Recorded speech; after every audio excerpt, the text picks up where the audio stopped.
Hi అండి. ఈరోజు ఒక న్యూస్ భర్తను హత్య చేసి గుండెపోటుగా చిత్రీకరణ అని చెప్పేసి పేపర్‌లో న్యూస్ వచ్చింటుంది. అందరూ చూసింటారు.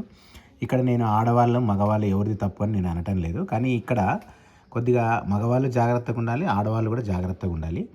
ఆడవాళ్ళ విషయంగా పోతే ఆమెకు ఆల్రెడీ 36 సంవత్సరాలు, అతనికి 45 సంవత్సరాలు పెళ్ళయి తర్వాత చాలా ఏండ్లయింది. తర్వాత 12 సంవత్సరాల కుమారుడు కూడా ఉన్నాడు. మరి అట్లాంటి వయసులో ఆమెకు అంటే 2, 3 ఏళ్ల క్రితం అనుకో మహేష్ అనే అతను అంటే 22 ఏండ్ల అతనితో సంబంధం ఏర్పడింది. మరి సంబంధం ఏర్పడింది అంటే ఓకే.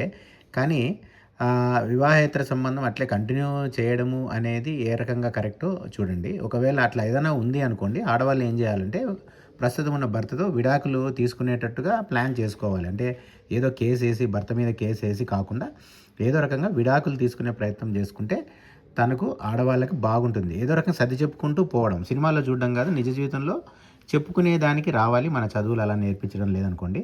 తర్వాత మగవాళ్ళు చూసుకుంటే ఎక్కువ ఇట్లాంటి సందర్భాల్లో ఒక అమ్మాయి చేసిన తప్పుకి ఇద్దరు ముగ్గురు అబ్బాయిలు లేదా మగవాళ్ళ యొక్క జీవితము నాశనమైతా వస్తుంది. ఒకరు చనిపోవడము, తర్వాత ఇద్దరు సహాయం చేస్తారు. ఇప్పుడు సహాయం చేసిన వాళ్ళు ఎక్కడికి ఉంటారు చెప్పండి?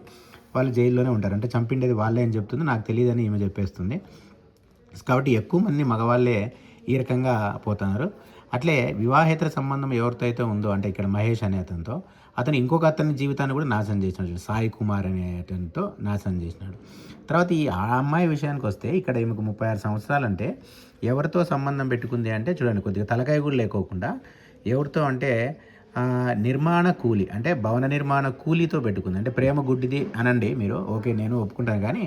కానీ ఇది కంప్లీట్గా సెక్షువల్కి సంబంధించిందే. కానీ తర్వాత కూడా వీళ్ళిద్దరి మధ్య సంబంధాలు కొనసాగుతాయని నేను అనుకోవటం లేదు. సో కాబట్టి ఒక్కసారి ఆడవాళ్ళు ఆలోచించుకోవాలి. అంటే నేను భర్తను వదిలిపోయేటప్పుడు భర్త నుంచి విడాకులు తీసుకునే ప్రయత్నం చెయ్యండి. కేసు వేసి కాదు, భర్త మీద కేసు వేసి అత్తమామల మీద కేసు వేసి బయటికి కాకోకుండా అలా వస్తే మీరు ఎప్పటికీ కూడా బాగుపడే అవకాశం లేదు. సాధించుకోండి, చెప్పుకుంటా రకరకాలు చెప్పుకుంటా బాగుండదని చెప్పుకుంటా రండి. తర్వాత పుట్టిన పిల్లలకు కూడా ఏం చేస్తే బాగుంటుంది అంటే పిల్లల్ని కూడా చూసుకోవాల్సిన బాధ్యత ఆడ మగ ఇద్దరి మీద, భార్య భర్త మీద ఉంటుంది. కాబట్టి వాళ్ళకి సంబంధించి కూడా ఏం నిర్ణయం తీసుకుంటే బాగుంటుందని ఒక నిర్ణయానికి వచ్చి విడిపోతే బాగుంటుంది. ఎవరికి వాళ్ళుగా ఉంటే సరిపోతుంది. కానీ ఈ రకంగా భర్త దగ్గర, కొడుకు దగ్గర ఉంటూనే ఇంకొకరి దగ్గరికి పోవడం అనేది మంచిది కాదు. అట్లే భర్త కూడా ఒకసారి ఈమె విషయం తెలిసిన తర్వాత అంటే ఏమైనా దూరం పెట్టుకునే దానికి ప్రయత్నం చేయాలి. ఇతను కూడా ఏమైనా ఏదో కోరుకుంటుంది, నిజంగా నువ్వు కోరుకుంటున్నావా? ఓకే, అట్లా అయ్యేటట్లయితే ఏం చేద్దాం? మన పిల్లలు, మన జీవితం ఇది, ఇద్దరు సాఫీగా ఉండాలంటే ఏం చేయాలి అని ఒక నిర్ణయం తీసుకున్నట్లయితే ఇద్దరూ బతికుండేవాళ్ళు. ఆమెకు సంబంధించిన కోరిక ఆమెకు నెరవేరేది, ఇతను కూడా సేఫ్గా బతికి ఉండేవాడు.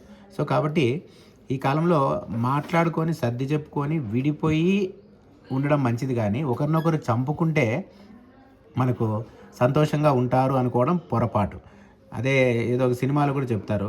నువ్వు మహేష్ బాబు సినిమాలో వినింటారు మీరంతా, పాపులర్ డైలాగు, అతన్ని చంపేస్తే నువ్వు ఎట్లా కొనసాగుతావు అని చెప్పేసి ఏదో ఒక డైలాగ్ ఉంటుంది. సో అట్లే ఉంటాయి మన ఈ సంబంధాలన్నీ కూడా. కొద్దిగా జాగ్రత్తగా ఆలోచించుకొని ప్రవర్తించే ప్రయత్నం చేయండి. ముఖ్యంగా ఈ ఇప్పుడున్న ఎడ్యుకేషన్ సిస్టంలో చదువు అయి సంబంధాల మధ్య దెబ్బ తినడం వల్లనే ఇలాంటివి సంభవిస్తున్నాయని నేను అనుకుంటున్నాను. మీరేమంటారో కామెంట్ సెక్షన్లో తెలియజేయండి. Thank you.